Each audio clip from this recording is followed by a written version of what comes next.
Quel est le rôle d'Internet maintenant? Les entrepreneurs cherchent des marchés, des nouveaux prospects, des clients. Est-ce que c'est important d'être sur le net?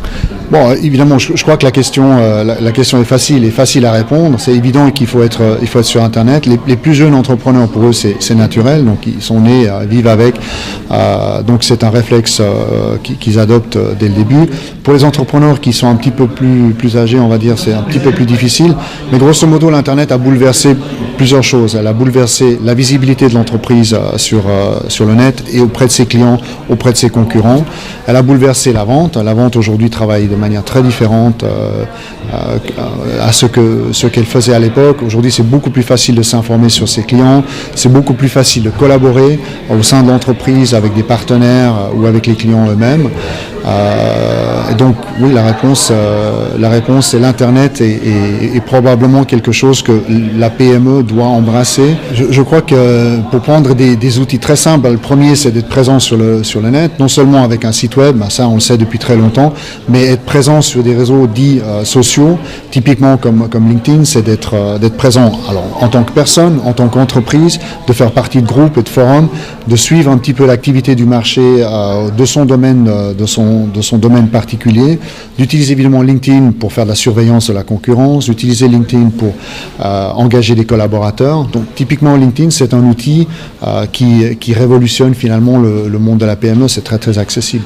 Mais il y en a d'autres, les outils de type collaboratif comme Google Doc ou iCloud par exemple, vont permettre à des gens de travailler sur un même document, sur une même liste de prospects de manière collaborative.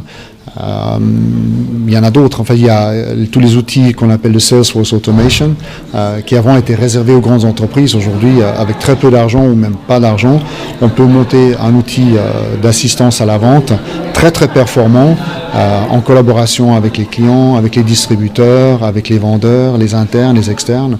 C'est clair qu'aujourd'hui, l'Internet a permis à la PME de finalement sortir de cette limite physique que la PME avait, qui était de 10, 20, 30, 40, 50 employés, et utiliser des outils qui avant étaient réservés à des entreprises de 1000 ou 10 000 personnes. Il y avait une méthode de vente 20e siècle, on va dire, peut-être une nouvelle 21e avec les nouveaux systèmes de communication. Un bon vendeur, maintenant, il doit faire quoi? C'est une bonne question. Je crois que le bon vendeur aujourd'hui, d'abord, il y a toujours le métier de base de la vente, c'est toujours une question de relation avec les gens. Alors, je ne parle pas de la vente en B2C, donc la vente à travers le web, mais je parle de la vente en face à face. Il y a beaucoup de produits qui se vendent encore de cette manière-là. Le vendeur moderne d'aujourd'hui, d'abord, il va travailler en temps réel avec un système de reporting qui est le Salesforce Automation. Il va impliquer les gens grâce à son smartphone ou son ordinateur dans le processus de la vente. Il va avoir des réponses à ces questions qui sont beaucoup plus rapides. Il va pouvoir collaborer et coopérer avec des collègues et des gens externes. Donc ça, clairement, on a réduit la boucle de temps. Aujourd'hui, on travaille beaucoup plus vite, on travaille sur beaucoup plus de projets à la fois, potentiellement. Donc je crois que c'est ça qui a changé. À l'époque, on était en face d'un client, autour d'une table, et on pouvait prendre une feuille de papier et dessiner la solution avec lui. Aujourd'hui, ce client, il n'est peut-être pas forcément au bout de la table, parce qu'on va peut-être pas forcément aller le voir, il sera sur Skype. Donc il faut trouver d'autres outils qui permettent de construire avec le client ensemble une solution. Et pour ça, il faut avoir quelque chose de collaboratif, comme cette fameuse feuille de papier qu'on avait entre les deux et sur lesquelles les deux pouvaient griffonner. Alors pour ça, vous avez Google Doc, par exemple, qui fait très très bien, qui vous permet de recréer un petit peu ce travail collaboratif qu'on avait avant avec la table et le papier, par exemple. Donc en gros, un gain de productivité si on utilise ces nouvelles technologies. Ça se traduit comment, vous qui êtes confronté tous les jours à des entrepreneurs, des jeunes entreprises, des projets, est-ce que ça les aide vraiment, ça les booste ?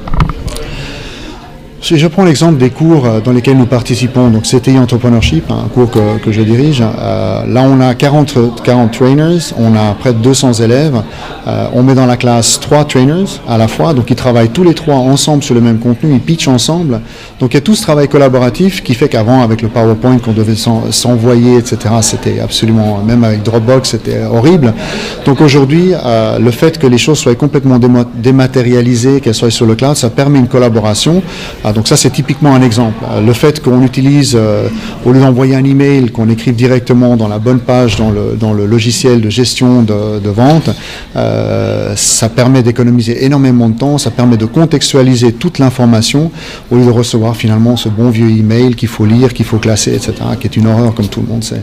Donc effectivement, je pense que les jeunes entrepreneurs, mais même les personnes âgées de mon âge, peuvent s'y mettre relativement facilement. Après, c'est juste une question de mentalité. Est-ce qu'on accepte les nouveaux outils? Est-ce qu'on embrasse cette nouvelle technologie? Est-ce qu'on en tire le meilleur, ou est-ce qu'on essaie de se battre contre l'évolution? Et puis, non, finalement, je crois qu'on connaît tous la réponse à ça.